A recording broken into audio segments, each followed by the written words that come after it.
"Dad, they are still alive." His only daughter told a Hell's Angel what he found changed his life forever. The neon sign of Mike's Bar flickered weakly through the grimy windows, casting intermittent red shadows across Jack's weathered face. His calloused fingers traced the rim of his half-empty whiskey glass, the amber liquid untouched for the past 20 minutes. The bar's dingy interior matched his mood, dark, worn, and forgotten. Country music crackled through ancient speakers, barely audible over the clinking of bottles and mumbled conversations. Jack hardly noticed. His mind wandered to the same place it always did after a few drinks, to his father's face, the last time he'd seen it. 15 years had passed, but the memory remained sharp as broken glass. "Another round?" The bartender's gruff voice cut through his thoughts. Jack shook his head, his leather jacket creaking as he shifted on the wooden bar stool. A faded patch on his back displayed his allegiance, the colors of the Hell's Angels he'd worn for the past decade. The life had given him purpose, filled the void his father left behind. At least, that's what he told himself. "Waste of time," he muttered, thinking of the latest dead-end lead he'd followed. Every few years, someone would claim to have seen his old man, and every time, it led nowhere. The gang had its theories: rival club hit, drug deal gone wrong, witness protection. Jack had stopped listening years ago. The door swung open, letting in a blast of cold air and a group of truckers. Jack tensed instinctively, scanning their faces, reading their body language. Old habits died hard, but they were just ordinary men looking for a drink after a long haul. His phone vibrated in his pocket. Unknown number. Jack almost ignored it, but something made him answer. "Yeah?" His voice was rough from disuse. "Is this Jack Morrison?" A woman's voice, clear and determined. "Who's asking?" "My name is Emma. I have information about your father, William Morrison." Jack's fingers tightened around the glass. His pulse quickened, but his voice remained steady. "My father's dead." "No, he isn't." The certainty in her tone made his stomach clench. "I know where he is, and I can prove it." "Lady, I don't know what game you're playing." "The scar on his left forearm," she interrupted. 3 parallel lines from a bar fight in '92. He got them protecting you from a drunk who came at you with a broken bottle. You were 6. Jack's breath caught. Nobody knew about that night except him and his father. He'd never told anyone, not even his closest brothers in the club. "How did you— I need to meet with you," Emma said. "Face to face. This isn't something I can explain over the phone." Jack stood up, leaving a crumpled bill under his glass. He walked outside, where the night air cleared his head slightly. "Why should I trust you?" "Because I'm the only one who can give you the answers you've been looking for." There was a pause. "Please, Jack, just meet me. 1 hour of your time, that's all I'm asking." The rational part of his mind screamed that this was a trap. But that detail about the scar, it was too specific, too personal to be a lucky guess. "Where and when?" he finally asked, his voice barely above a whisper. "Tomorrow, noon, the diner on 4th Street, across from the public library." Jack ran a hand through his hair, conflict churning in his gut. "Fine, but if this is some kind of setup—" "It's not," Emma assured him. "I'll be there, just come alone." The line went dead, leaving Jack standing in the parking lot, staring at his phone. For the first time in 15 years, he felt something dangerous stirring in his chest. Hope. The fluorescent lights of Sally's diner buzzed overhead, casting a harsh glow on the chipped formica table where Jack sat. His fingers drummed against his coffee cup, the liquid inside growing cold and bitter. He'd arrived 30 minutes early, picked a corner booth with a clear view of both exits, and ordered coffee he hadn't touched. A waitress with graying hair and tired eyes stopped by his table for the third time. "Ready to order yet, hun?" "Still waiting on someone," Jack muttered, his eyes fixed on the entrance. The lunch crowd was starting to filter in, filling the small diner with the clatter of plates and mundane conversation. He'd left his leather jacket in the truck, wearing just a plain black t-shirt that didn't hide the tattoos crawling up his arms. A few customers gave him wary glances, quickly looking away when he caught their eyes. Jack was used to it. The sideways looks, the subtle shifting away. It was better than the alternative, someone recognizing his club affiliations. The bell above the door chimed. A businessman in a wrinkled suit. Not her. Jack checked his phone again. 11:57. His stomach churned with a mixture of anticipation and dread. Part of him hoped she wouldn't show, that he could write this off as another dead end and go back to his life of careful numbness. The bell chimed again. A woman walked in, early 30s, with dark hair pulled back in a neat ponytail. She carried herself with quiet confidence, scanning the diner with purpose. Her eyes found Jack's, and something in her gaze made him sit up straighter. She walked toward his booth with measured steps, her sensible heels clicking against the linoleum floor. No hesitation, no fear, just calm determination. "Jack?" Her voice matched the one from the phone. "I'm Emma."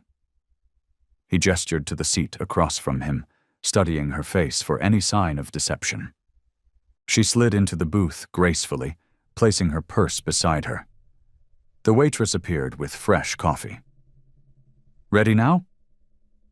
"Just coffee for me, thanks," Emma said with a gentle smile. She waited until the waitress left before turning back to Jack. "Thank you for coming. You said you had proof." Jack's voice was low, controlled. "About my father." Emma wrapped her hands around the coffee cup, as if gathering her thoughts. "What I'm about to tell you will be hard to believe, but I need you to listen, really listen, before you make any judgments. I'm not here for games. Your father isn't dead, Jack." She said it simply, directly. "He's alive, living under the name John Martin in a small town about 3 hours from here." Jack's fingers tightened around his cup. The diner sounds faded to a distant hum. "That's impossible."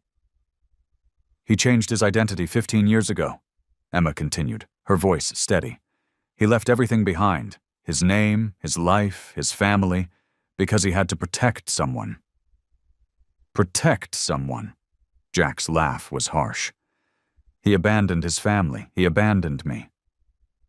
Emma reached for her purse, pulling out a manila envelope. "I have recent photos, documentation of his new life, but more importantly, I have this." She slid a folded piece of paper across the table. Jack's hands shook slightly as he opened it.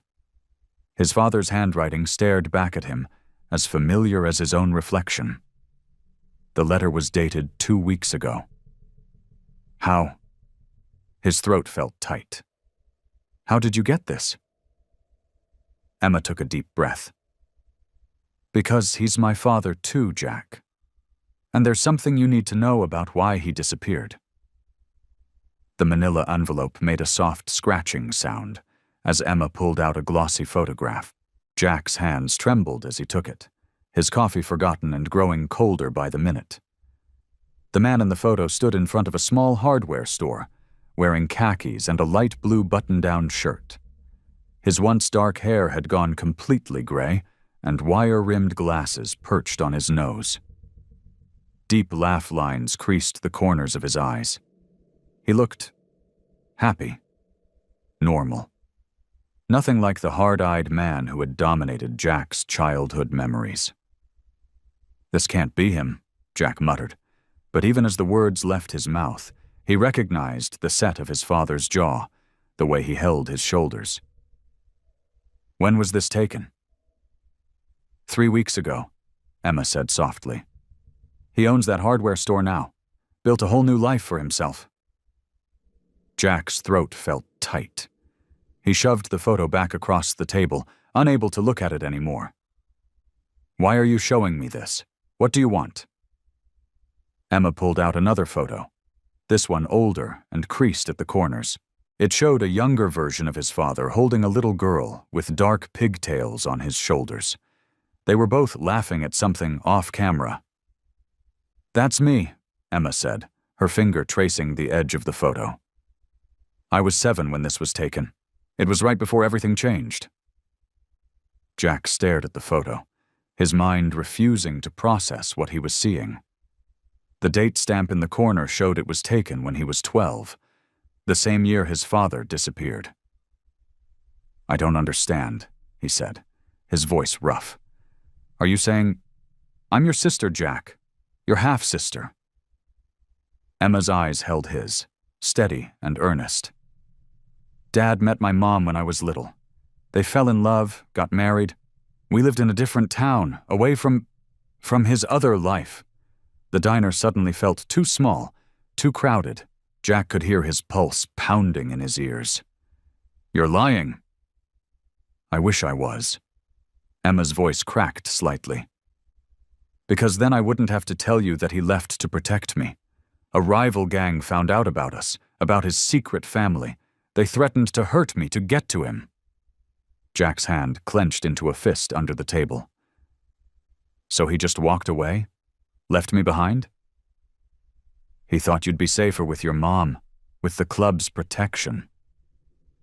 Emma leaned forward, her eyes pleading. He had to disappear completely, change everything about himself. It was the only way to keep both his families safe. "Both his families," Jack repeated bitterly. "You mean the secret one he chose over us?" "It wasn't like that," Emma protested. "He lost everything that day, his identity, his life, you. Do you think that was easy for him?" Jack pushed back from the table, needing space. The photos lay between them like physical manifestations of the lies he'd believed his whole life. His father wasn't dead. He hadn't been killed in some gang rivalry like Jack had always assumed. He'd been living a peaceful life in some small town, running a hardware store of all things, while Jack had grown up angry and alone. "Prove it," he growled. "Prove you're really his daughter. Prove any of this is true." Emma reached into her purse again, her movements deliberate and calm despite Jack's rising anger. "I have more documents, birth certificates, marriage license." "I don't want to see papers," Jack cut her off. "I want real proof. I want to know why I should believe anything you're saying."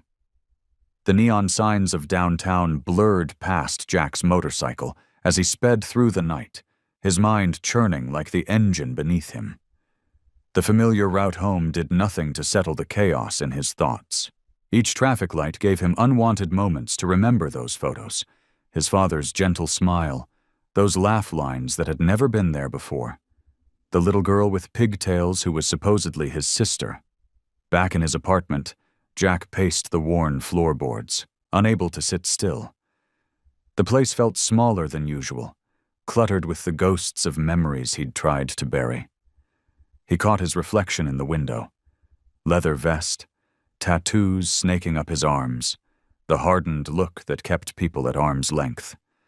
Nothing like the clean-cut man in that photograph. "Damn it," he muttered, running a hand through his hair. The beer he grabbed from the fridge did little to calm his nerves. Emma's business card sat on his kitchen counter, innocent and threatening all at once. She'd slid it across the diner table before he'd stormed out, her neat handwriting on the back listing her cell number. Jack picked up the card, turning it over in his fingers. A social worker. Of course she was. Probably spent her days helping people, fixing broken families. The complete opposite of everything he'd become. His phone felt heavy in his hand as he pulled it out. The screen lit up, showing 3 missed calls from his club brothers. Usually he'd jump to return them, but tonight was different. He found himself typing Emma's number instead. She answered on the second ring. Jack? That hardware store, he said, skipping any greeting. Where is it? A pause. In Vermont, a little town called Miller's Creek. Vermont?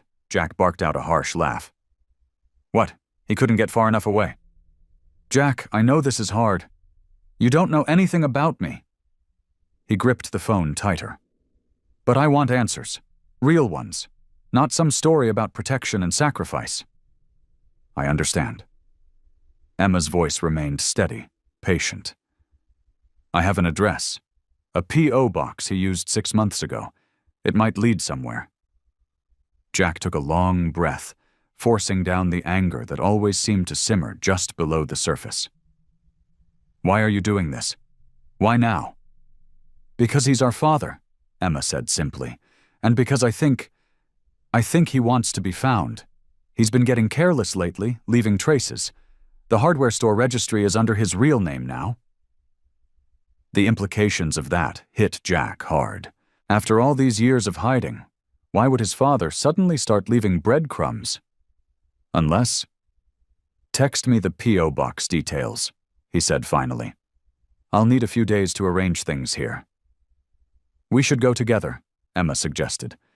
2 sets of eyes are better than 1. Jack wanted to refuse, to tell her he worked alone. But something stopped him. Maybe the memory of that photo, of his father's genuine smile, or maybe just the raw honesty in Emma's voice when she talked about him. Fine, he agreed reluctantly. But we do this my way. No cops, no outside help. Agreed. The relief in Emma's voice was palpable. I'll send you everything I have. When do you want to start? The highway stretched endlessly before them, a ribbon of asphalt cutting through the Vermont countryside. Jack gripped his motorcycle's handlebars tighter, glancing in his mirror at Emma's blue sedan following behind. They'd been riding for hours, the autumn trees a blur of red and gold against the gray sky. He hadn't wanted to travel together, but Emma had insisted. We need to share information, she'd said. Now, every time they stopped for gas or coffee, she tried to make conversation. Jack kept his responses short, checking his phone for messages from his club brothers. He'd told them he needed time for personal business. They hadn't liked it, but they'd backed off. For now. At a rest stop just outside of Miller's Creek, Emma approached him with a map spread across the hood of her car. Her finger traced the route they'd taken. The hardware store should be just off Main Street, she said, tucking a strand of hair behind her ear. Dad's P.O. box is at the post office 3 blocks away. Jack nodded, studying her profile. In the fading daylight, he could see hints of their father in her features, the same determined set of her jaw, the same careful way she considered problems. It made his chest tight with emotions he didn't want to name. We should find a place to stay first, Emma continued. I spotted a motel sign a few miles back. Fine. Jack turned away, unable to handle the hopeful look in her eyes. But we start early tomorrow. I don't want to waste time. The Pine Grove Motel sat at the edge of town, its weathered sign casting a pale green glow across the nearly empty parking lot. The elderly woman at the front desk barely looked up from her crossword puzzle as she handed them their keys. Rooms 12 and 14, she mumbled. Coffee maker's broken in 12, but the TV works. Their footsteps echoed on the metal walkway as they headed to their rooms. The town spread out below them, streetlights flickering to life in the growing darkness. It looked peaceful, ordinary, the kind of place where people lived simple lives, the kind of place their father had chosen over his own son. Emma paused at her door. Jack? Her voice was soft, hesitant. Thank you for coming. I know this isn't easy. He shrugged, key dangling in his hand. Don't thank me yet. We don't even know if he's still here. But we're trying. That's what matters. Inside his room, Jack paced the worn carpet, too restless to sleep. The ceiling fan spun lazy circles, casting shifting shadows on the walls, He'd removed his leather vest, but kept his boots on, ready to move if needed. Old habits died hard. Through the thin walls, he could hear Emma moving around in the next room, the quiet murmur of her voice as she spoke on the phone. Was she updating someone about their progress? Did she have a whole life full of people who cared where she was, what she was doing? Jack sat on the edge of the bed, head in his hands. The weight of the past 24 hours pressed down on him like a physical thing. Somewhere in this quiet town, his father might be living a normal life, going to work, paying bills, being the kind of man Jack had always wanted him to be. And Emma?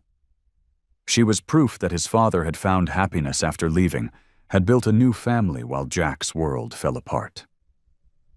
The night stretched on, and sleep remained elusive. Tomorrow they would start searching, and Jack wasn't sure if he was ready for what they might find.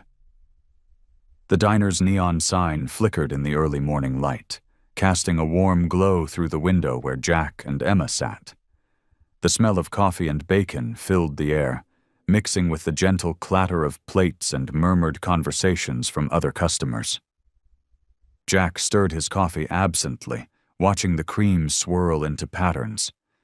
He'd barely touched his eggs, while Emma worked steadily through her stack of pancakes. The silence between them felt heavy, like a wall neither knew how to break down. "He used to make pancakes every Sunday," Emma said suddenly, cutting another small piece. "Always added vanilla to the batter, said it was his mother's secret recipe."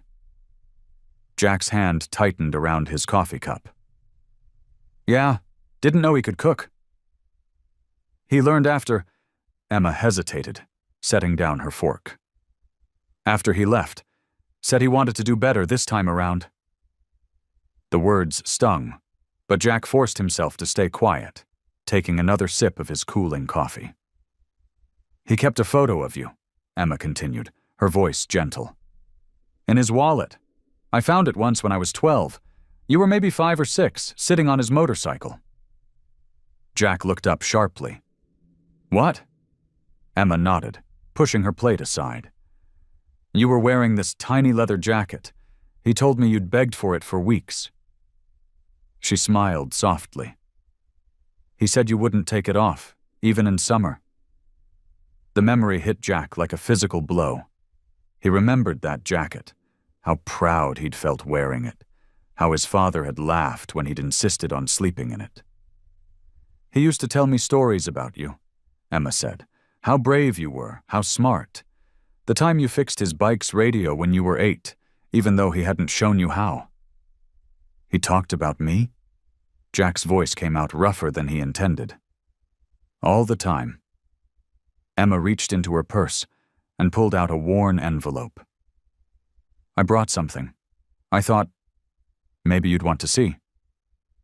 She slid several photographs across the table. Jack picked them up with trembling hands. The first showed their father, older but unmistakable, painting what looked like a small kitchen.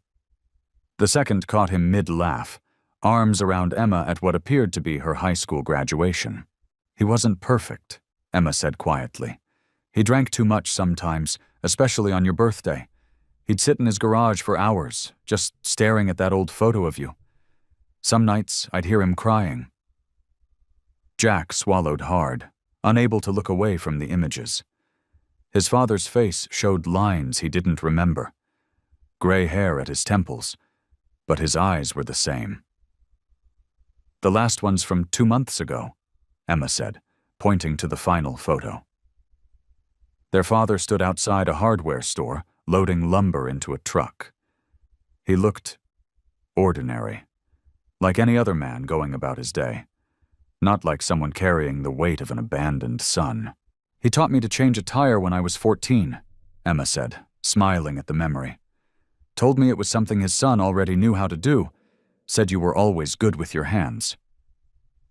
Jack blinked rapidly, setting the photos down. "I didn't think—" He cleared his throat.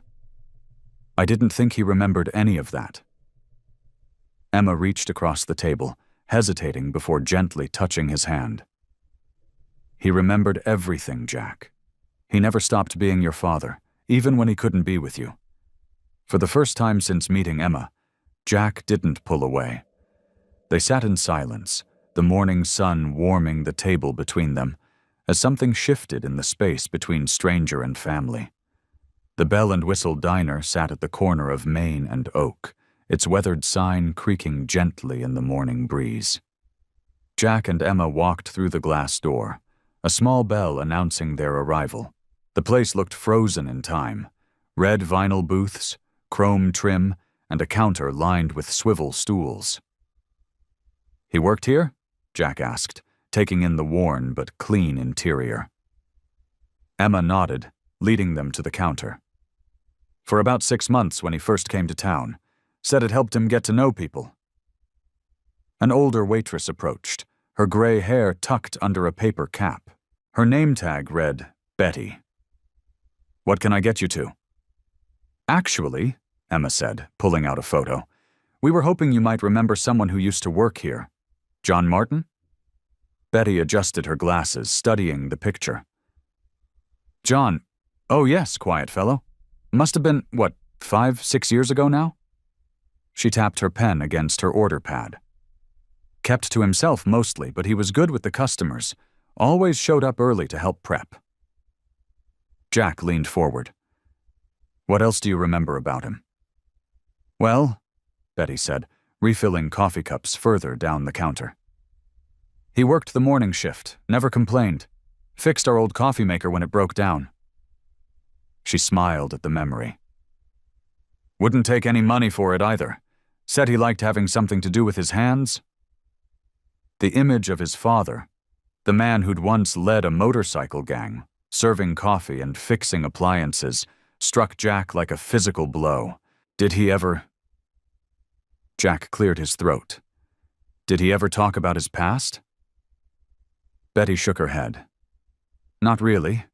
Sometimes he'd get this far-away look, especially when families came in. But he was always kind to the kids, kept candy in his apron pockets for them. Emma caught Jack's eye, and he saw his own surprise reflected there.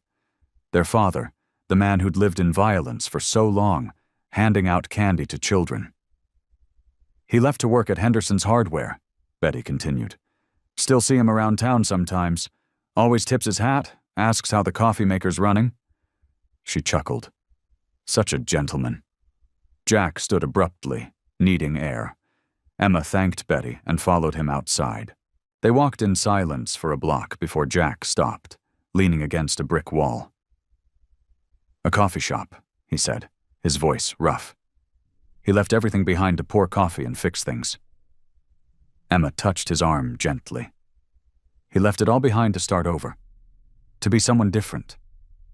"But why?" Jack pushed off the wall, pacing. "He could have taken us with him. Could have..." He trailed off, the reality of their father's new life sinking in. "Look around," Emma said softly, gesturing to the quiet street. Small shops lined the sidewalk, their windows displaying everyday items. Books, bread, flowers. People walked unhurried, greeting each other by name. No violence here, no fear. Jack watched an elderly couple cross the street, the man holding his wife's elbow carefully.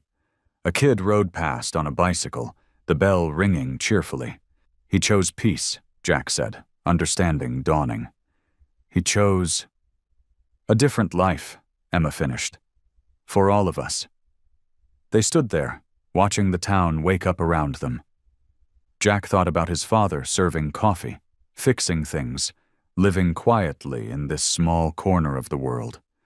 So far from the man he'd known, yet somehow exactly who he'd always hoped his father could be.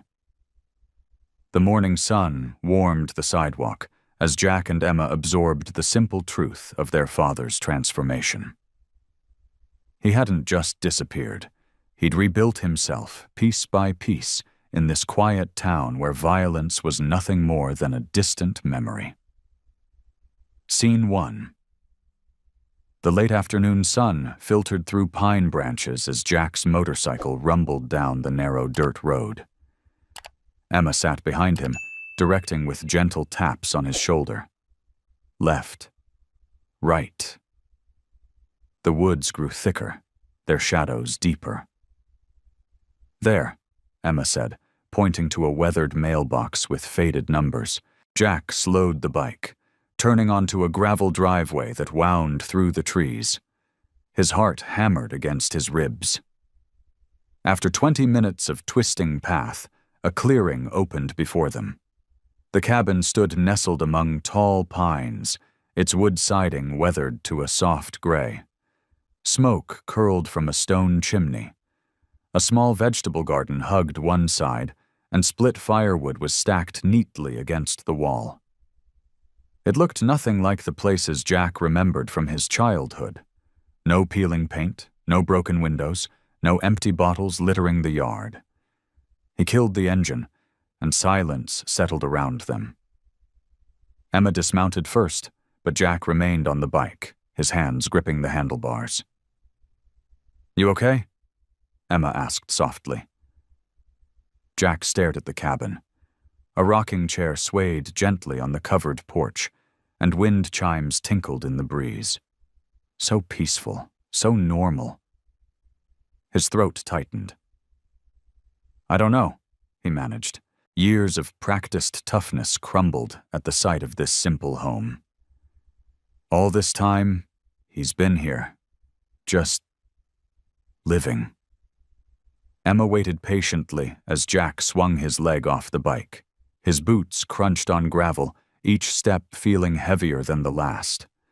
The leather of his jacket creaked as he moved, a sound that usually gave him confidence. Now it felt out of place, too harsh for this quiet setting. They walked together up the wooden steps. Jack noticed small details that squeezed his chest: a pair of worn work boots by the door, a coffee mug on the porch rail, a dog's water bowl. Signs of a life lived simply, carefully. "He always wanted this," Jack said, his voice barely above a whisper. "A place away from everything. I remember him talking about it, but I thought—" He trailed off, overcome by memories of late-night conversations with his father, dreams spoken in the dark that he'd assumed were just that. Dreams. Emma touched his arm. "We don't have to do this right now." Jack shook his head. "Yes, we do." He took a deep breath, fighting the urge to turn back. Anger still simmered beneath his skin. Anger at being left behind, at having to grow up too fast, at finding his father in this peaceful place while his own life had been anything but. Yet alongside that anger was something else, something that felt dangerously like hope. Emma stepped forward and knocked on the wooden door. The sound echoed in Jack's ears like thunder. Footsteps approached from inside. Jack's muscles tensed, years of survival instincts screaming at him to run. The door handle turned. The man who opened the door was both familiar and strange. Gray streaked his once dark hair, and lines creased the corners of his eyes. He wore a flannel shirt and jeans, work-worn and comfortable. But his eyes, those were exactly as Jack remembered them. Deep brown, careful, carrying a weight that never seemed to leave.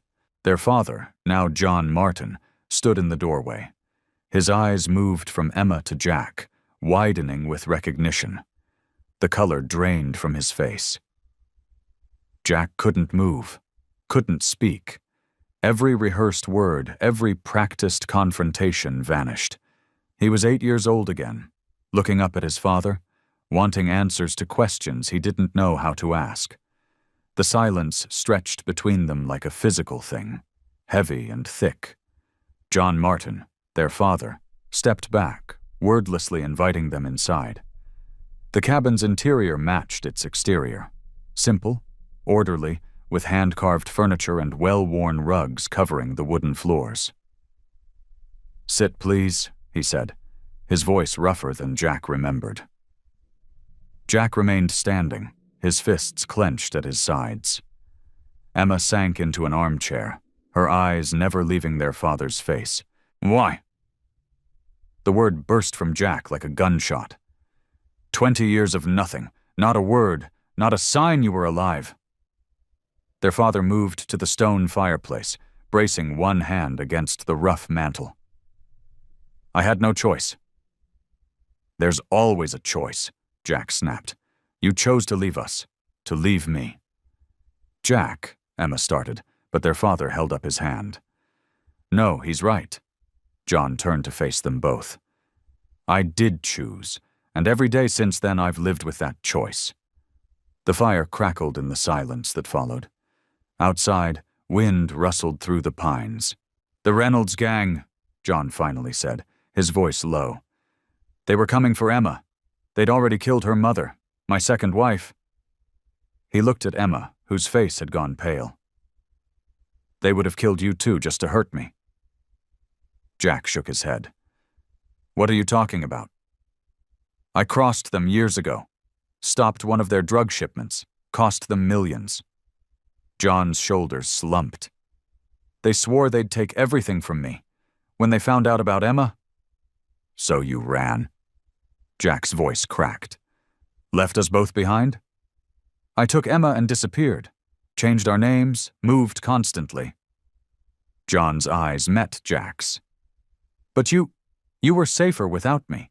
You had your mother's family, connections in the club. The Reynolds wouldn't touch you there. Emma stood suddenly, her hands trembling. But why didn't you come back?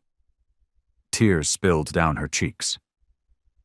After they fell apart, why didn't you come back for me? John reached for her, but she stepped away. By then, the damage was done. I thought... He swallowed hard. I thought you were better off without me. Both of you. Jack watched as Emma crumpled back into the chair, her shoulders shaking. Everything he'd believed about his father, the abandonment, the betrayal, was shifting, reforming into something he didn't know how to process. You could have told me, Jack said quietly. I would have understood.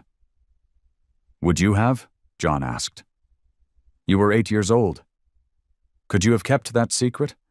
One slip, one wrong word to the wrong person, and they would have found Emma. Jack moved to the window, staring out at the peaceful clearing.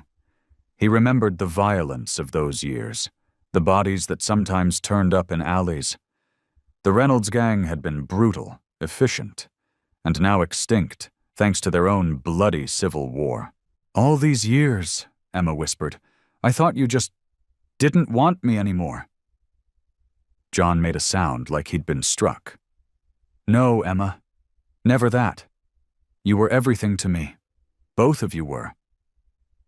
Jack turned back to the room, seeing his father's pain written plainly across his face. The hardened biker facade had cracked completely, revealing the man beneath, a man who had carried this burden alone for 20 years. I made the only choice I could, John said, but I've regretted the cost every day since. The old grandfather clock in the corner ticked steadily, marking each heavy moment. John Martin pulled out a wooden chair from the small dining table and sat down heavily, his weathered hands clasped together. The Reynolds gang wasn't just any group of thugs, he began, his voice low and strained. They had people everywhere, in the police force, local government, even hospitals. When they marked someone for death, there was nowhere to hide, not in the usual ways. Jack leaned against the wall, arms crossed. So you just disappeared completely? I had to. John reached into his pocket and pulled out an old, creased photo. He handed it to Emma. This was taken the night before we left. Emma's hands trembled as she looked at the photograph. I remember this dress, she whispered. Mom bought it for my 6th birthday. Jack moved closer, peering over Emma's shoulder. The photo showed a younger Emma, beaming at the camera in a pink party dress.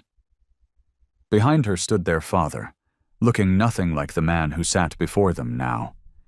His hair had been dark then, his face unmarked by the years of worry that now creased it. The next morning I got a package, John's voice grew hoarse. Inside was a bullet and a note with Emma's school address. They wanted me to know they could reach her any time. Emma's breath caught. Jack watched as she gripped the photo tighter, her knuckles turning white. I had contacts, John continued, people who could help us disappear completely, new identities, new lives, but it had to be absolute, no connections to the past, no goodbyes. But why didn't you take me too? Jack's question came out sharper than he intended. John looked at his son, pain etched in every line of his face. Because you were protected, Jack. Your mother's family, the club, they were powerful enough to keep the Reynolds away.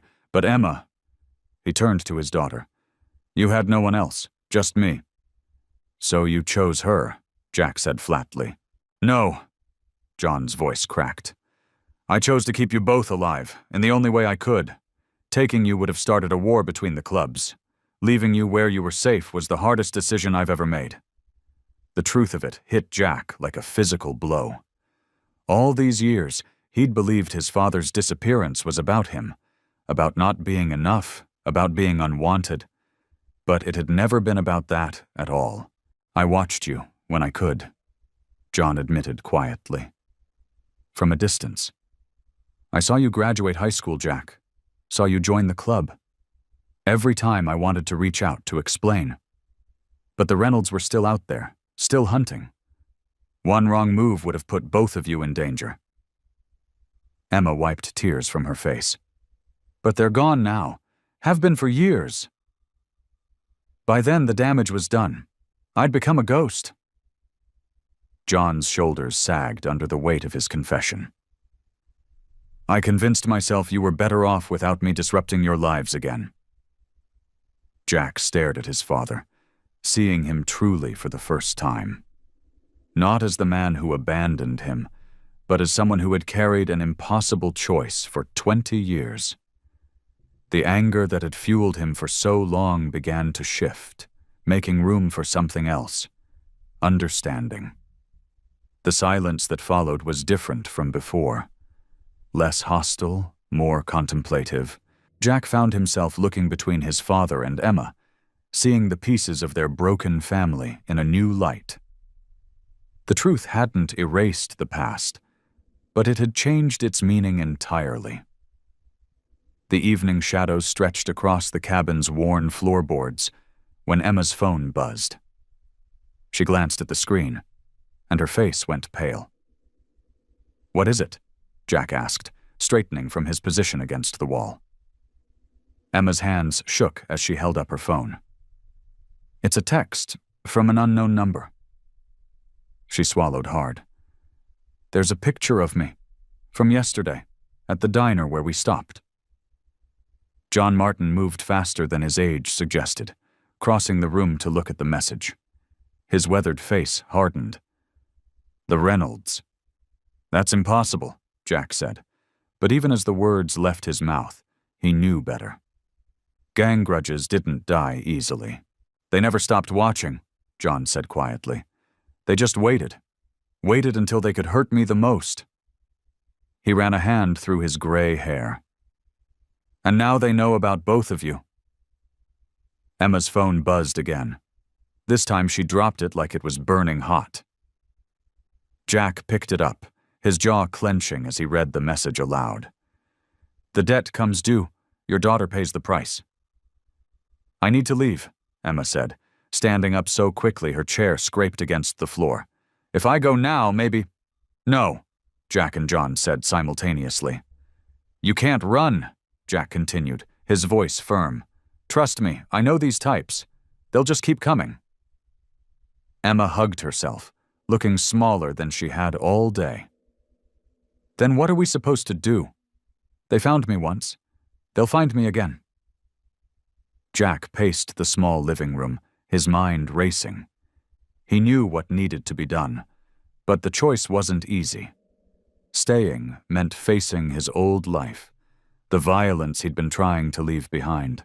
It meant putting himself directly in the crosshairs of people who made killing their business. But looking at Emma, seeing the fear in her eyes, He knew he couldn't walk away. Not this time. "I'll stay," Jack said, his voice steady. "I'll protect you." "Jack, no," Emma protested. "You don't understand what they're capable of." "Actually, I do." Jack's hand unconsciously touched the scar on his forearm, a reminder of his own violent past. "But I'm not the same person I was, and I'm not letting them hurt my sister." The word sister hung in the air between them, heavy with meaning. It was the first time Jack had acknowledged their relationship so directly. John stepped forward. "Son, you don't have to—" "Yes, I do." Jack's voice was firm. "You protected her by running. I'm protecting her by staying." Emma crossed the room to stand in front of Jack, her eyes searching his face. "Why? After everything, why would you risk your life for me?" Jack looked at her, then at their father, seeing the same worry lines creasing both their faces.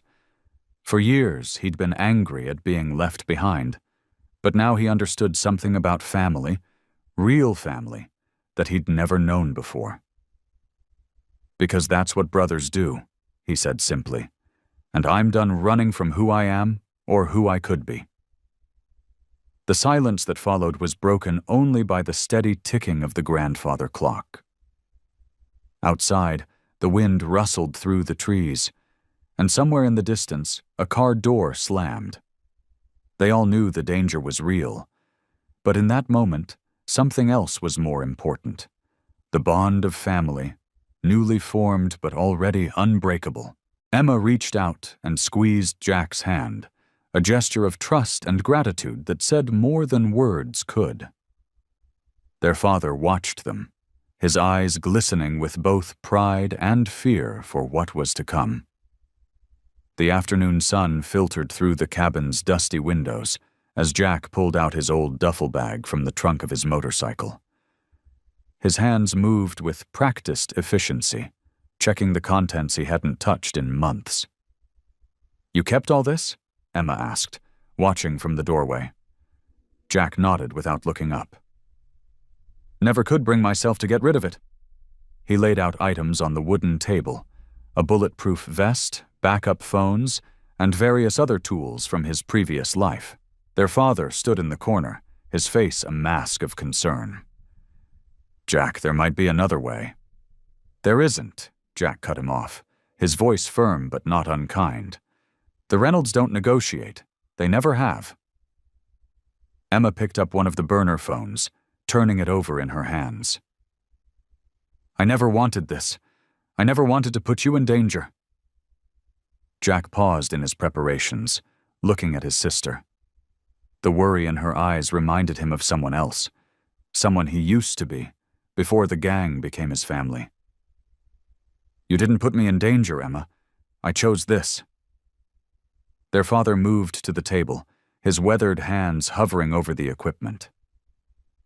"I recognize some of these," he said quietly. "Things haven't changed much."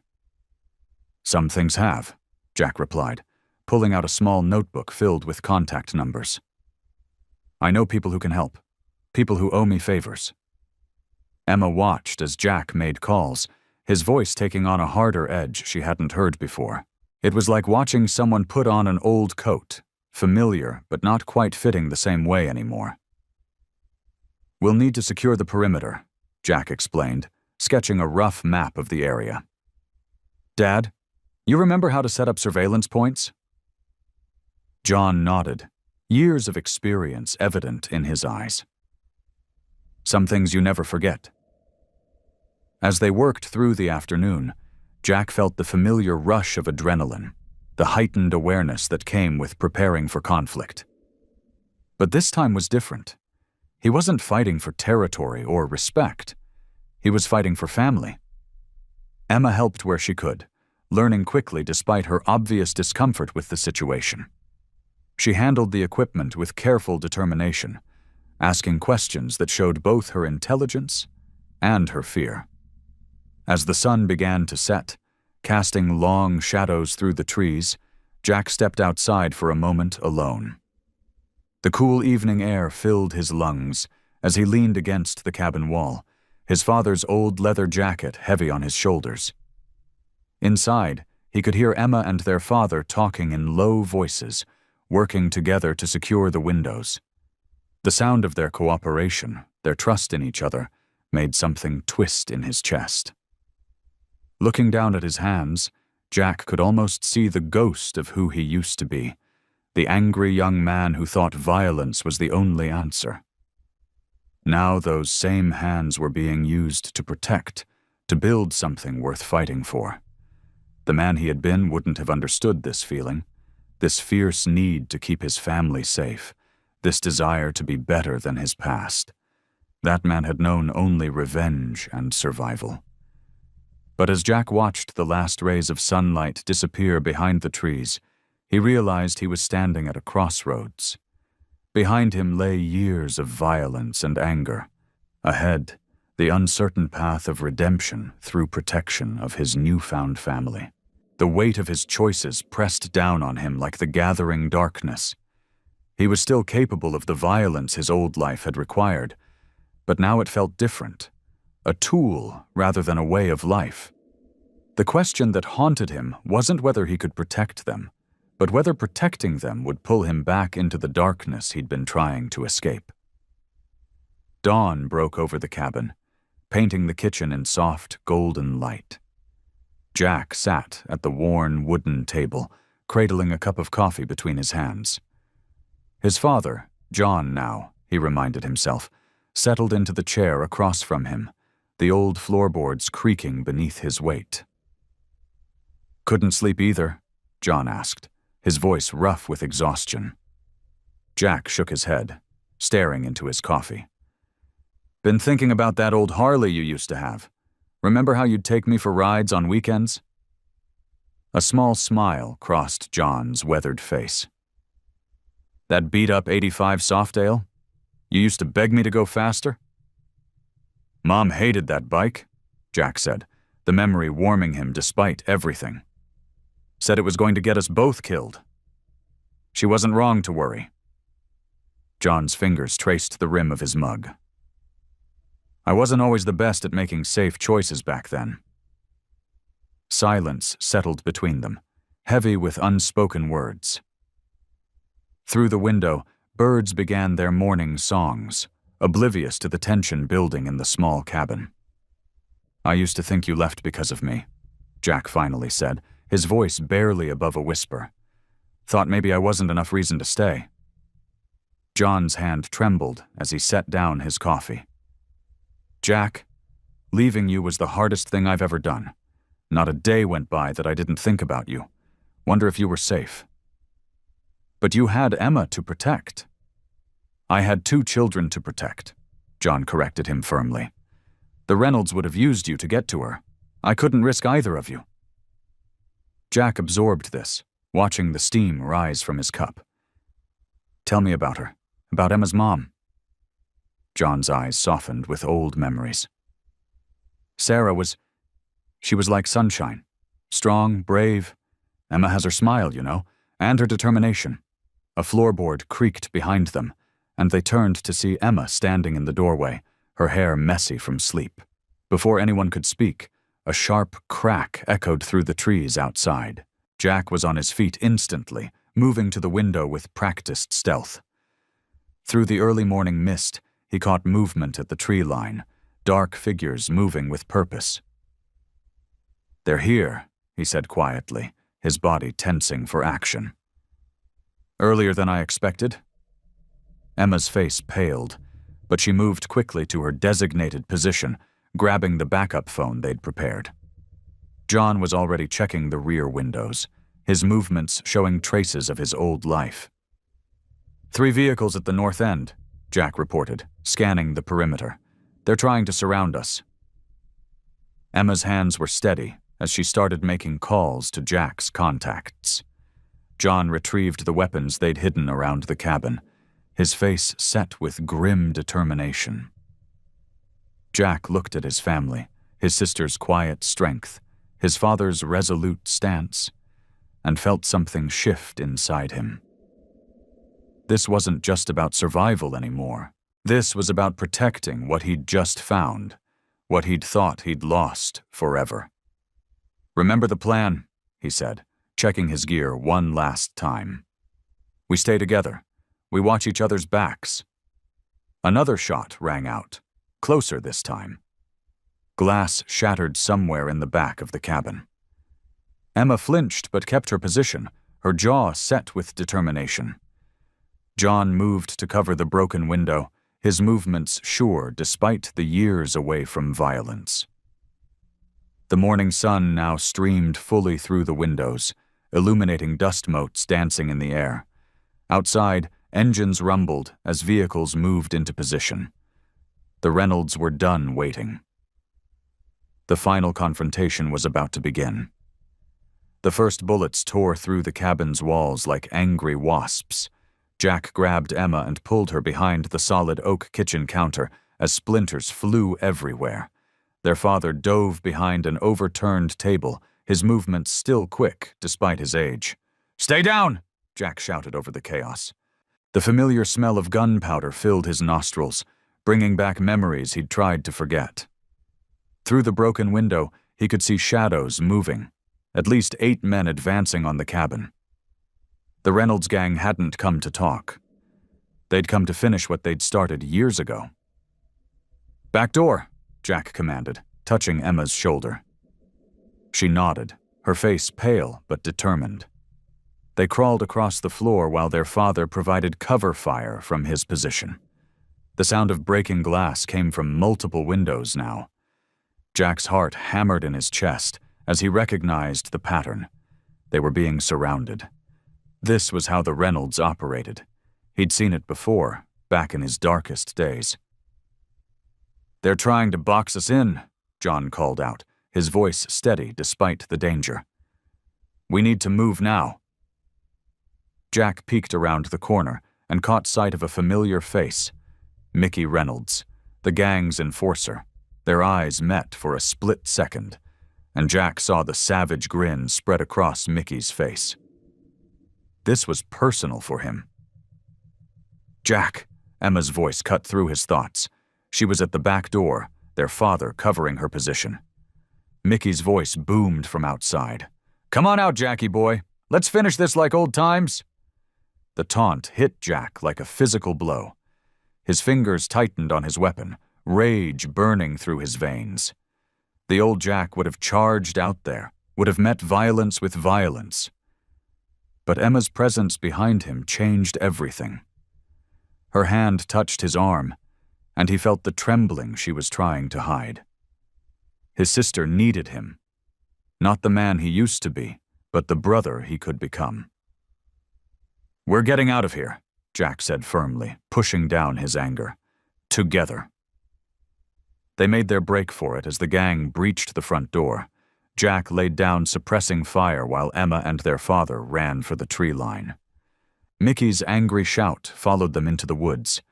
The dense forest provided cover, but Jack knew it wouldn't last long. He could hear the gang's heavy footsteps behind them, closing in. They reached a small clearing, and suddenly Mickey burst through the undergrowth, his massive frame blocking their path. "Nowhere to run now," Mickey snarled, raising his weapon. Time seemed to slow. Jack saw the old path before him, the fight, the blood, the satisfaction of violence. But he also saw Emma's frightened face, saw his father moving to shield her. In that moment, he made his choice. Instead of attacking, Jack grabbed a nearby branch and swung it hard, not at Mickey but at the ground between them. The motion kicked up a cloud of leaves and dirt, momentarily blinding their pursuer. Jack used the distraction to push his family toward a hidden ravine he'd spotted earlier. "Down here," he hissed, helping Emma navigate the steep slope. Their father followed, and Jack brought up the rear, covering their tracks as best he could. They heard Mickey's frustrated roar above them, followed by confused shouts as the gang lost their trail in the thick underbrush. Jack led his family through the ravine, away from the violence, away from his past. For now, they had escaped. Jack knew the Reynolds wouldn't give up easily, But he'd chosen a different path. He'd chosen family over violence, protection over revenge. As they moved silently through the forest, Jack realized he felt something he hadn't experienced in years. Hope. The abandoned ranger station stood hidden among towering pines, its weathered walls offering shelter from both the elements and pursuing eyes. Jack secured the perimeter, while Emma helped their father tend to a small cut on his arm from their escape through the woods. Inside, dust covered everything. Cobwebs stretched across corners, and old maps hung crooked on the walls. But it was safe. For now, Jack watched through a grimy window as the sun began to set, painting the forest in deep shadows. "You could have killed him back there," his father said quietly, breaking the silence. "Mickey, I saw the opening you had." Jack's shoulders tensed. He kept his eyes on the darkening forest. "Yeah, I could have. But you didn't." Emma's voice was soft, understanding. Jack turned from the window, looking at his sister and father. In the dim light, they seemed more real than ever, not just strangers thrust into his life, but family. His hands, which had dealt so much violence over the years, felt heavy at his sides. "All my life," Jack said, leaning against the wall, "I thought being strong meant being the one who hit hardest, the one who scared people the most." He let out a long breath. "The gang taught me that fear equals respect." Emma moved closer, her presence gentle but steady. "And now?" "Now?" Jack looked down at his hands. "Now I'm thinking maybe real strength isn't about hurting people at all." Their father stood up, wincing slightly. "It took me years to learn that lesson. Too many years." His eyes met Jack's. "I'm sorry I wasn't there to teach you differently." The old anger flickered in Jack's chest, but it felt distant now, like a dying ember. "When you left?" He paused, organizing his thoughts. "I filled that hole with rage. Thought if I became everything you were running from, it would somehow hurt you back." "Oh, Jack," Emma whispered, her eyes glistening.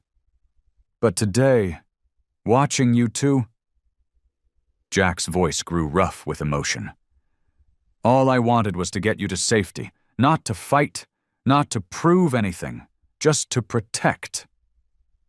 The room fell quiet except for the whisper of wind through the trees outside. Jack moved away from the window and sat heavily in an old wooden chair. "I've done things I'm not proud of," he continued, "things that'll probably haunt me forever. But today, when I chose not to fight Mickey, when I found another way—" He looked up at his sister and father. "For the first time in years, I felt like maybe I'm not just my mistakes." Emma reached out and took his hand. Her touch was warm, accepting. "You're not your past, Jack. You're what you choose to be now." Their father placed a hand on Jack's shoulder, the gesture tentative but sincere. "We've all made mistakes, son. The hardest part isn't living with them. It's learning to forgive ourselves." Jack felt something crack inside him, like ice breaking in spring. The walls he'd built around his heart began to crumble. He squeezed Emma's hand and reached up to grasp his father's. "I don't want to be that person anymore," he said, his voice stronger now. "I want to be someone who builds things up instead of tearing them down, someone who protects instead of destroys." The warmth of his family's touch anchored him, and Jack felt tears he'd held back for years finally start to fall. Here, in this dusty ranger station, surrounded by the people he'd once thought lost to him forever, Jack began to see a different path forward, one that didn't require violence to prove his worth. The morning sun filtered through the ranger station's dusty windows, casting long shadows across the wooden floor. Jack sat at the old desk, a worn notebook open before him. His pen moved across the paper with purpose as he listed out what needed to be done. Emma approached with 2 steaming cups of instant coffee, setting one beside him. "Making plans?" she asked, peering over his shoulder. Jack nodded, taking a grateful sip. Can't keep running forever. Need to figure out our next steps. He tapped the pen against the paper. First thing, I'm done with the Angels. Completely done. Their father looked up from where he was checking the bandage on his arm. They won't let you go easily, son. I know. Jack's jaw set firmly. But I've got contacts. Guys who got out clean. They'll help me do this right. He turned to Emma. What about you? Your life back home? Emma wrapped her hands around her coffee cup, considering. My job's remote anyway. I can work from anywhere. She smiled softly. Besides, I just found my family. I'm not letting go now. Jack felt a warmth spread through his chest at her words. He looked down at his list again. We'll need a place to stay. Somewhere quiet, but not too isolated. He drew a circle around that point. Maybe that little town we passed through. Miller's Creek seemed peaceful. I know someone there, their father offered. Owns a construction company, always looking for good workers. Jack's eyebrows rose. Construction? He'd never considered it before, but the idea of building things instead of destroying them held a certain appeal. Yeah, I could do that. Emma touched his arm gently. You'd be good at it. You've always been good with your hands. They spent the next hour planning, their father offering suggestions about safe houses and trusted contacts. Jack felt something shifting inside him, hope replacing the constant anger he'd carried for so long. Later, as the afternoon sun began to fade, Jack and Emma sat on the station's small porch. The forest stretched before them, peaceful and vast. A gentle breeze carried the scent of pine needles and wild roses. You know, Emma said softly, when I first found out about you, I was terrified you'd want nothing to do with me. Jack turned to look at her profile, seeing hints of their father in her features. I almost didn't. She nodded, understanding. But you gave me a chance, gave us a chance. Best decision I ever made, Jack admitted. He watched a pair of birds swooping between the trees. Never thought I'd have this. Family, future, hope. His voice grew quiet. Never thought I deserved it. Emma leaned against his shoulder, her presence steady and reassuring. Everyone deserves a second chance, Jack. Even Hell's Angels. They sat in comfortable silence, watching the sun paint the sky in shades of gold and pink. The peace between them felt earned, built on shared struggles and newfound understanding. Jack realized that for the first time in years, he wasn't carrying the weight of his anger alone. The forest around them grew quiet as evening approached, but the silence wasn't lonely anymore. It was filled with possibility, of new beginnings, of healing, of family. Jack and Emma remained on the porch, shoulder to shoulder, ready to face whatever came next together.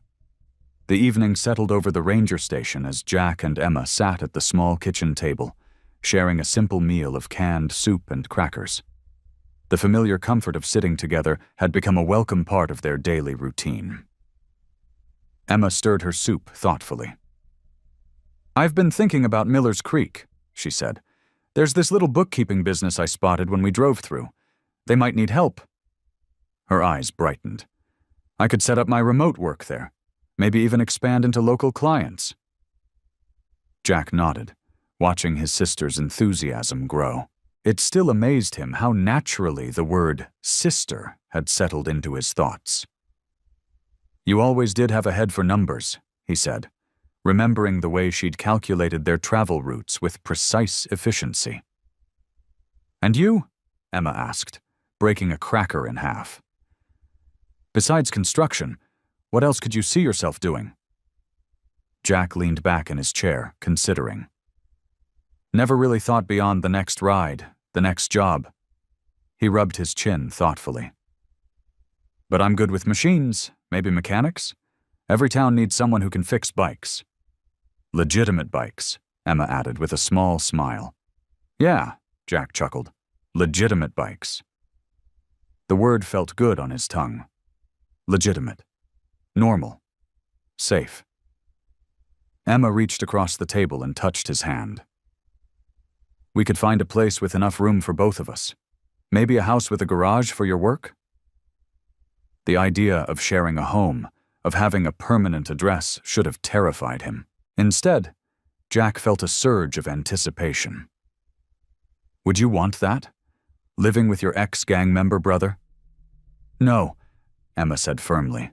Living with my brother who's brave enough to change his life.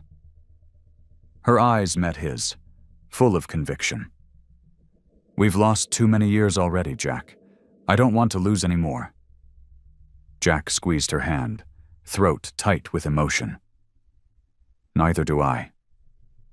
Their father's heavy footsteps on the porch interrupted the moment.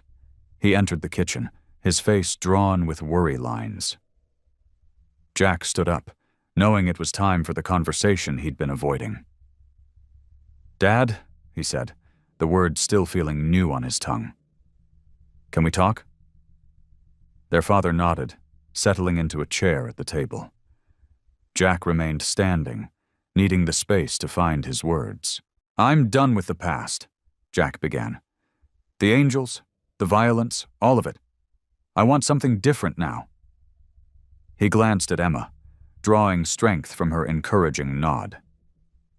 And I want you to be part of it. Their father's weathered hands clenched on the table.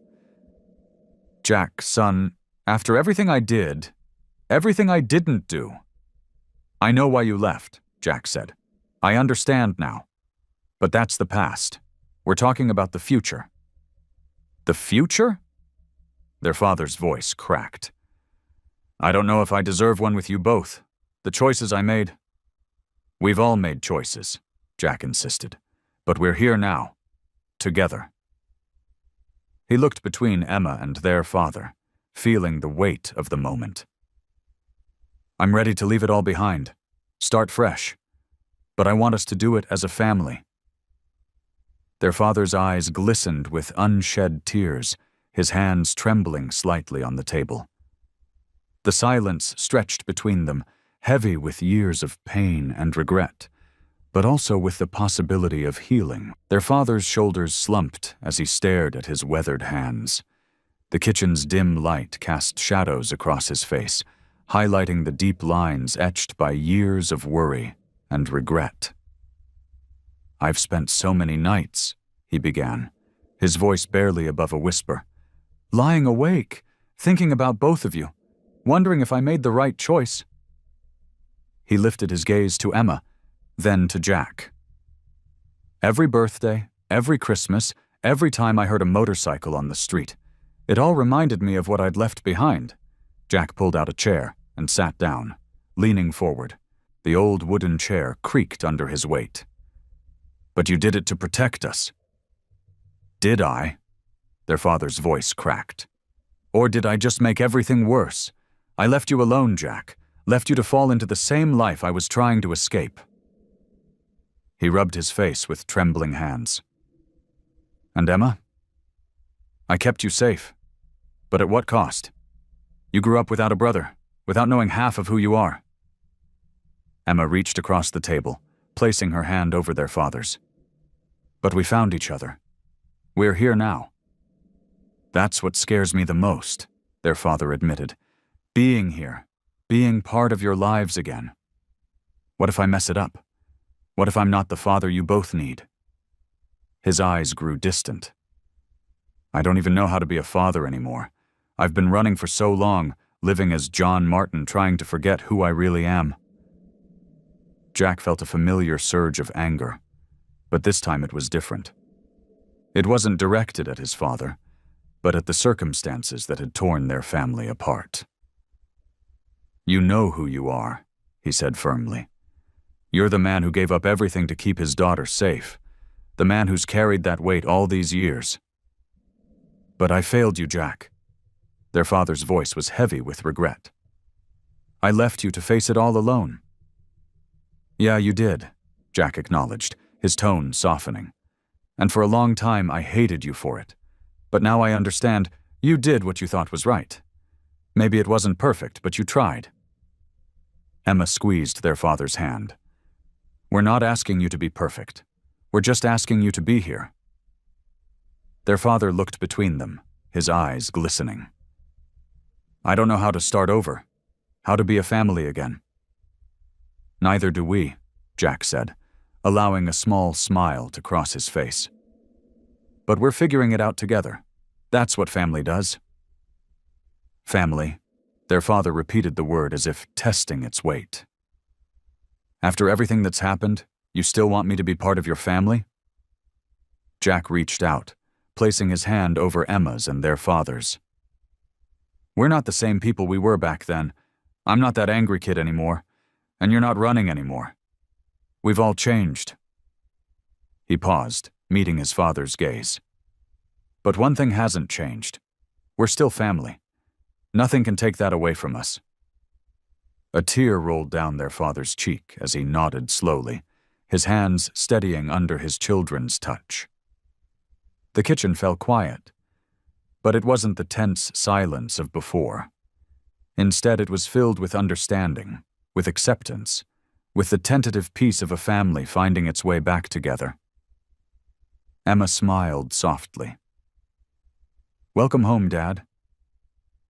Their father's shoulders relaxed, and for the first time since they'd found him, he looked truly present in the moment, no longer haunted by the shadows of his past choices. He squeezed both their hands, accepting the gift of forgiveness they offered, allowing himself to believe in the possibility of a future together. Scene 1. The morning sun filtered through the car windows as Jack and Emma drove through another small town. Real estate listings were scattered across Emma's lap, and she held her phone, checking addresses against their map. "What about this one?" Emma pointed to a listing with a small blue house. "It's within our budget, and it's far enough from any major cities." Jack glanced at the photo while keeping one hand on the steering wheel.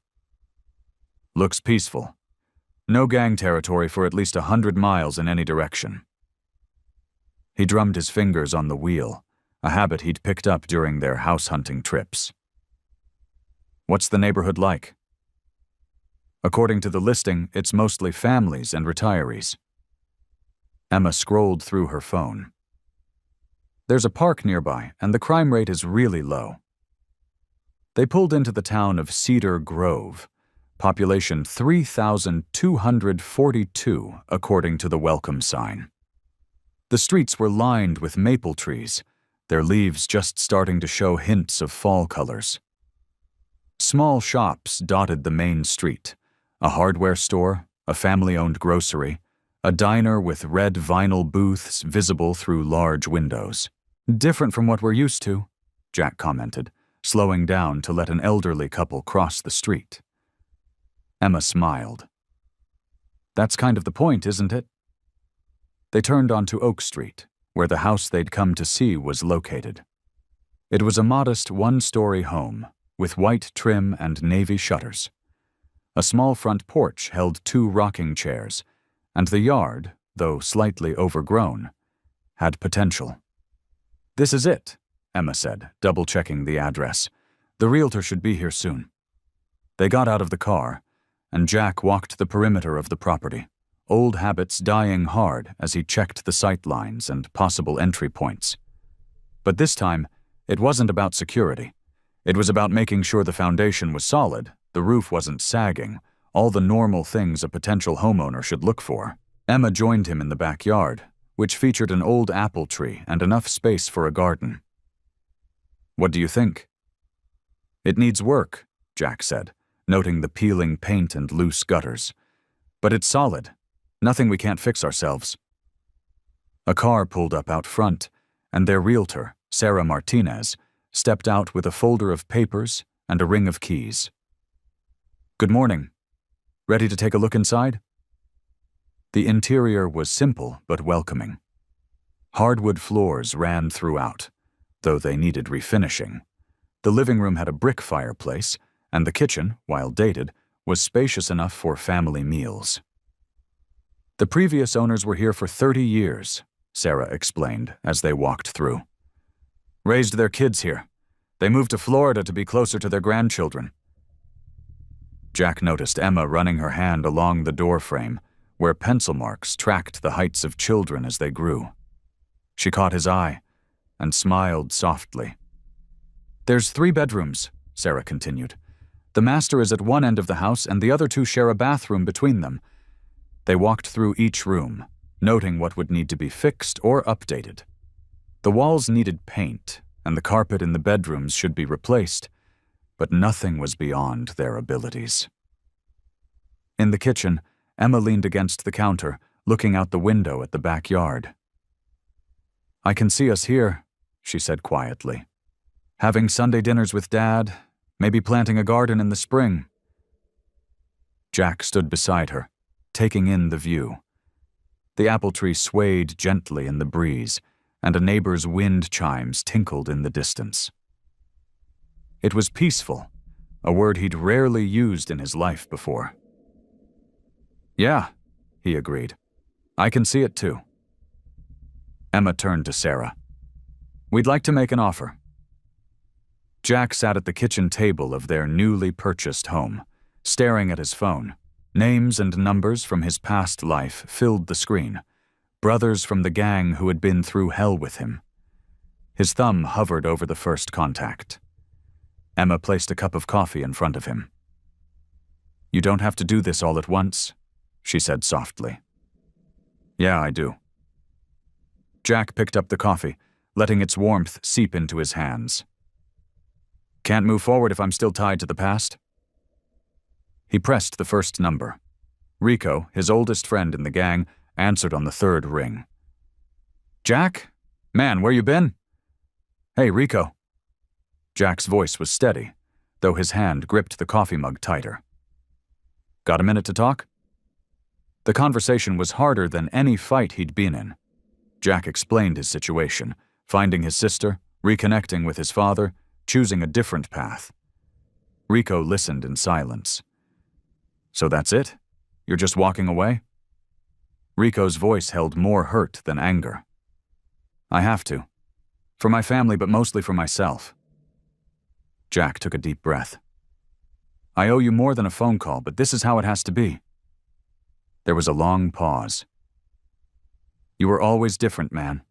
Too good for this life, even if you didn't know it. Rico sighed. Stay safe, brother. One by one, Jack made his calls. Some conversations were harder than others. A few ended in anger, but most of his old brothers understood. They'd all joined the gang looking for family. Now Jack had found his real one. Emma started her new job at the local library that afternoon. Jack drove her there, watching as she walked up the stone steps with a spring in her step. She'd always loved books, she'd told him, and working at the library felt like coming home. Back at their house, Jack started working on the repairs they'd planned. The repetitive motion of sanding the hardwood floors brought an unexpected peace. His hands, once used only for violence, were creating something beautiful. The afternoon sun streamed through the windows as he worked, casting long shadows across the partially refinished floor. The house smelled of sawdust and wood polish. Outside, birds chirped in the apple tree, and somewhere down the street, a lawnmower hummed. When Emma came home, she found Jack sitting on their front porch, watching the sunset. She settled into the rocking chair next to him. How was your first day? He asked. Amazing. Her eyes lit up. The kids' story time is my favorite part. There's this little girl, Sophie, who asked if I could read her favorite book every day this week. Jack smiled, feeling the simple joy in her words. And the rest of the staff? They're wonderful. Sarah, the head librarian, already invited me to join their book club. Emma looked at him carefully. How did your calls go? Better than I expected? Jack rocked slowly, letting the chair's gentle motion soothe him. It's done. That chapter's closed. They sat in comfortable silence as the sky turned pink and orange. A neighbor walked by with their dog, waving hello. The evening air was cool and clean, carrying the scent of someone's dinner cooking nearby. Emma reached over and squeezed his hand. "You okay?" Jack looked at their small house, at the half-finished projects waiting inside, at the quiet street where children would soon be riding their bikes. He thought about the library where his sister would read stories to kids, and the garden they'd plant in spring. "Yeah," he said, and meant it. "I'm okay." The bell above the hardware store door chimed as Jack walked in, his arms full of paint samples for the living room. Emma had insisted on trying different shades, though to him, beige was beige. He nodded at Tom, the store owner, and headed toward the paint section. "Jack?" A familiar voice froze him in his tracks. Standing by the power tools was Marcus, one of the gang's enforcers. His leather vest was gone, replaced by a plain work shirt, but the tattoos creeping up his neck were unmistakable. Jack's muscles tensed. "Marcus, didn't expect to see you here. Got a job with a construction crew." Marcus stepped closer, lowering his voice. "But that's not why I'm here. The boys, they're not happy about how you left." Jack set the paint samples down carefully. His heart hammered in his chest, but his voice remained steady. "That life's behind me." "Is it?" Marcus glanced around the empty aisle. "Look, I get it. You found your family. But Snake, he's taking it personal, says you disrespected the Brotherhood." The mention of Snake, their leader, made Jack's stomach knot. He knew Snake's reputation for holding grudges, for making examples of those who crossed him. "I made my calls, said my goodbyes." Jack stepped back, creating distance. "It's done." "Not to Snake, it isn't." Marcus rubbed his neck, looking uncomfortable. "He sent me to deliver a message. Either you come back and make things right, or—" He left the threat hanging. Jack's mind raced to Emma at the library, to their father finally finding peace in their new life. The quiet happiness they'd built felt suddenly fragile. "I'm giving you a heads up because we rode together," Marcus continued. "But Snake's serious. He'll be here by the weekend." Tom's voice carried from the front of the store, asking if they needed help. Jack shook his head. "Tell Snake I'm not running," Jack said quietly. "But if he comes here looking for trouble, he'll find it." Marcus nodded slowly. "That's what I figured you'd say." He turned to leave, then paused. "For what it's worth, I hope you make it work here. Seems like you found something worth protecting." After Marcus left, Jack stood in the paint aisle, his hands shaking slightly. The peaceful life he'd been building was about to collide with his past. He could pack up, move Emma and their father somewhere else. But that would mean running forever. At home that evening, Jack watched Emma prepare dinner, chatting about her day at the library. She'd started a reading program for local kids, her face glowing with enthusiasm as she described their reactions to the stories. His father sat at the kitchen table, working on a crossword puzzle, occasionally asking for help with a clue. The scene was so normal, so precious in its simplicity. Jack knew what he had to do. He couldn't let Snake destroy this. He wouldn't run, wouldn't hide. This time he would face his past not with violence, but with the strength that came from having something real to protect. Later that night, after Emma and their father had gone to bed, Jack sat on the porch steps. The street was quiet, except for crickets and distant dogs barking. He pulled out his phone and made a call. "Rico, I need your help one last time. Snake's coming and I'm going to end this. The right way." The parking lot of Mike's Diner sat empty in the early morning light, save for 2 motorcycles and a beaten-up pickup truck. Jack pulled up in his car, gravel crunching under the tires. Through the window he could see Snake sitting in a booth, 2 of his men flanking him at nearby tables. Jack had chosen this place carefully, public enough to discourage violence, but quiet enough for a real conversation. Rico, His old friend from the gang who'd agreed to mediate waited outside, leaning against his bike. "You sure about this?" Rico asked as Jack approached. "Yeah." Jack straightened his shoulders. "No weapons, just like we agreed?" Rico nodded. "Snake's clean. I checked myself." Inside, the diner smelled of coffee and bacon. The elderly waitress behind the counter barely looked up from her crossword puzzle as Jack walked past. Snake watched him approach, his face unreadable beneath his graying beard. "Sit," Snake said, gesturing to the booth opposite him. Jack slid in, noting how the vinyl seat squeaked, an odd detail to focus on at a moment like this. "Thanks for meeting me." "Marcus said you'd gone soft." Snake's voice was gravelly, worn by years of cigarettes and hard living.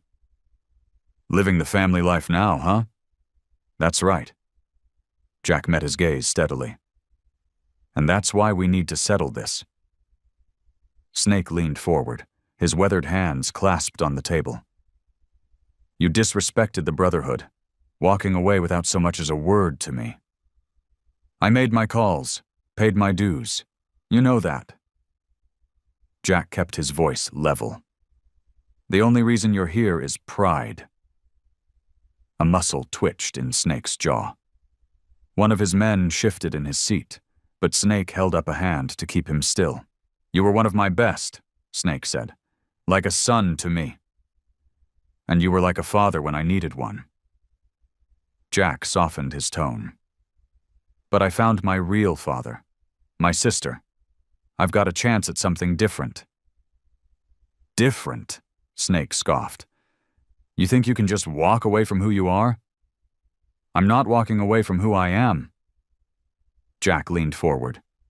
"I'm choosing who I want to be. There's a difference." The waitress appeared, with coffee, pouring it without asking. The familiar routine of her movements seemed to diffuse some of the tension. "I respect what you built," Jack continued. "The Brotherhood saved my life when I was young and stupid, but it's not my life anymore, and deep down, you know that's how it should be."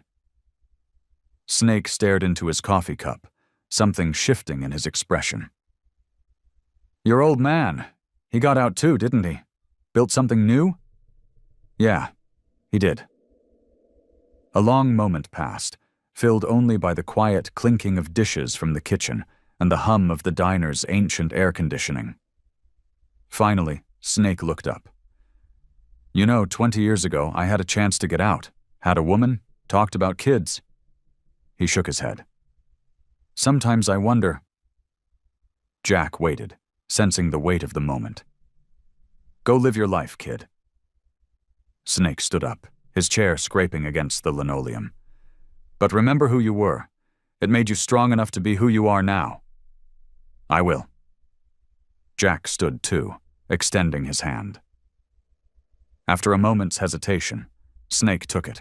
"We're square," Snake said, loud enough for his men to hear. "No one comes looking. No one causes trouble."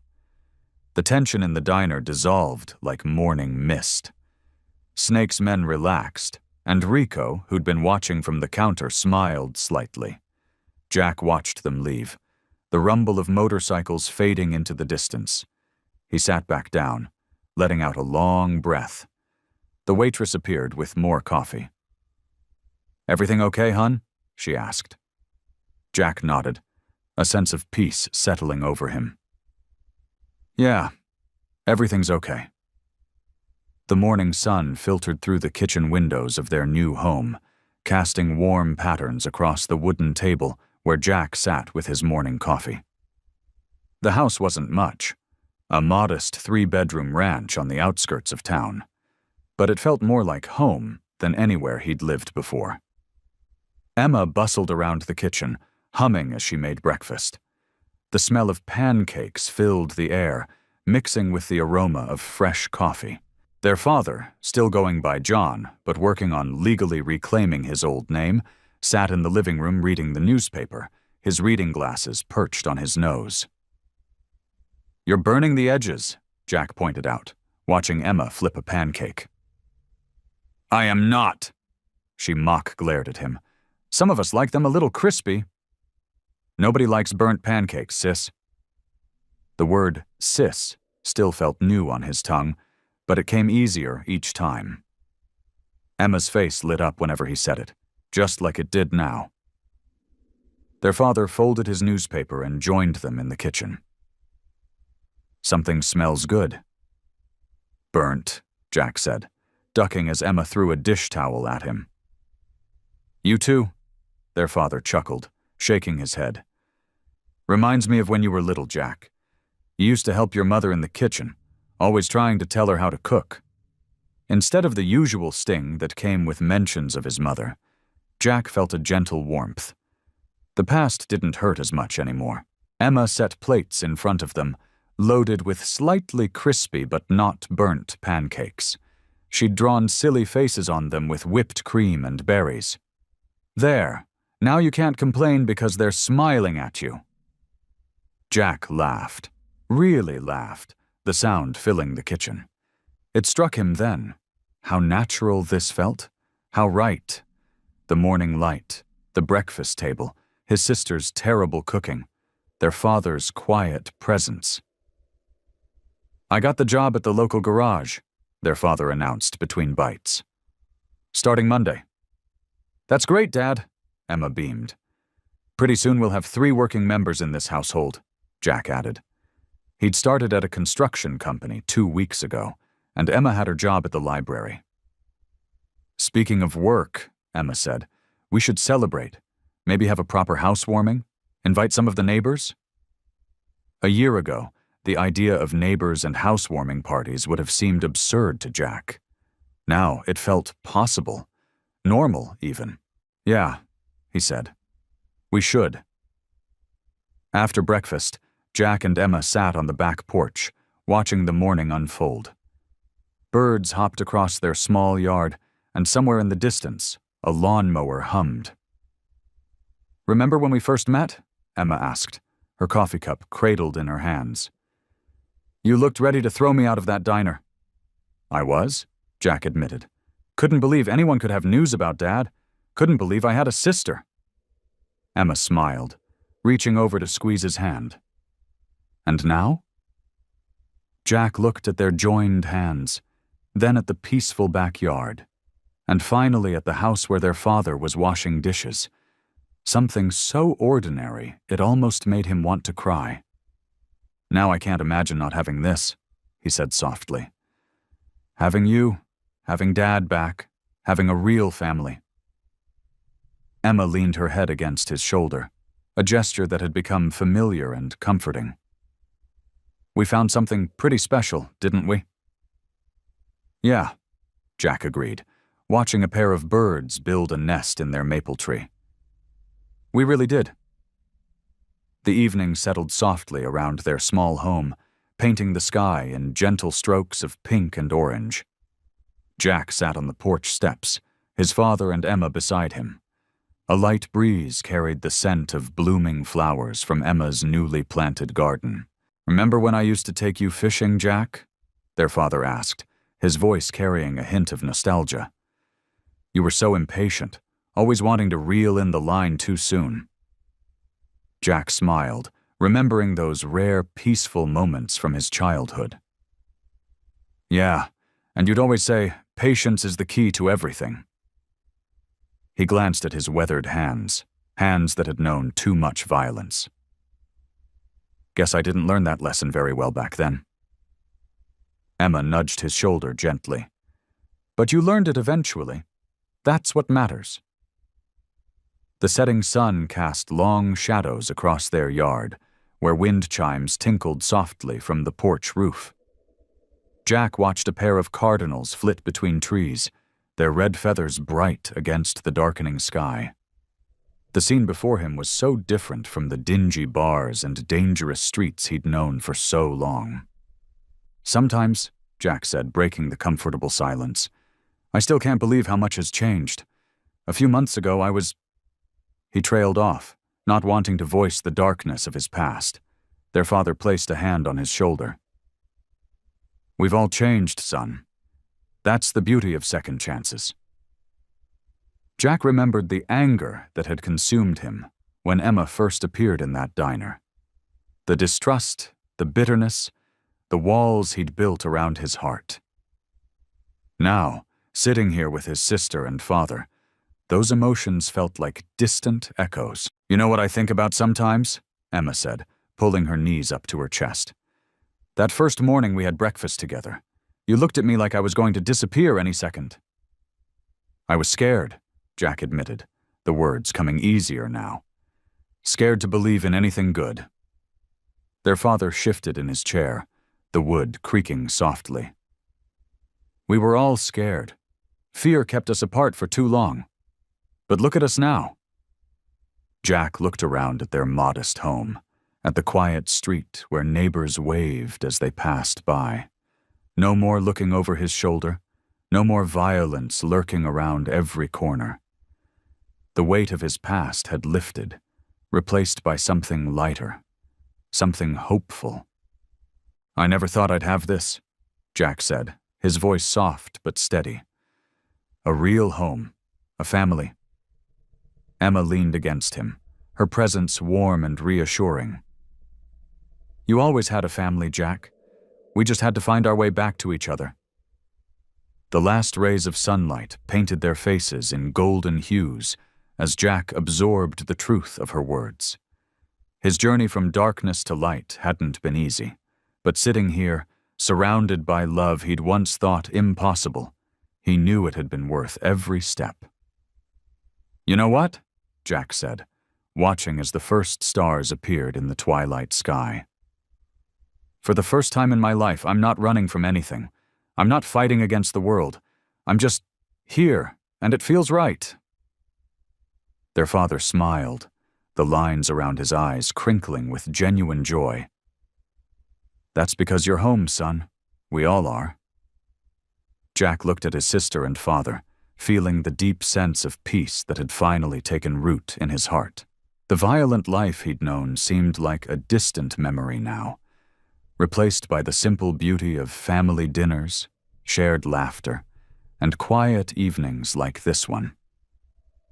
The porch light flickered on automatically as darkness settled in, casting a warm glow over their little family gathering.